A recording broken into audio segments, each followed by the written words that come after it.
Good evening everyone, update tayo ngayon kay Plus guys. Ayan, so yung pairings natin sa gilid guys, ilagay natin kay Plus X para hindi naman halata na po ano yan na 4 valve. Para pag tayo lait-laitin guys, may panglaban tayo kasi akala nila push rod yung motor natin. And and update tayo guys, no?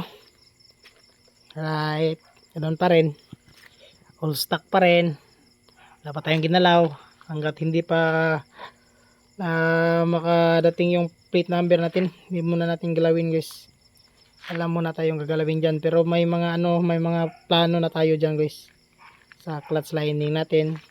Napalitan natin din. Shoutout nga pala kay Joey Mali Works, right? Doon natin yan dalhin guys sa kanya pag magpalit tayo ng clutch lining and lahat-lahat ng mga yan para magiging malakas to na lalo. And ipalitin natin yung mags natin. Palit natin yung mags natin sa kay flash carb natin para medyo maliit yung gulong. Right. And sa mga solid supporters ko dyan, mga subscriber ko, shoutout sa inyong lahat. Magandang gabi po sa inyong lahat, no?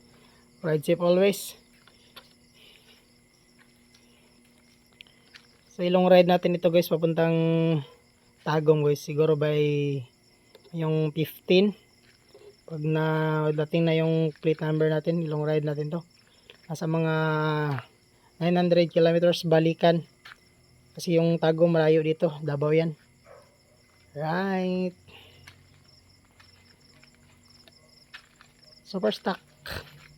Wala pa lahat, magkabit pa tayo ng guys, ilaw na auxiliary para sigurado paggabi.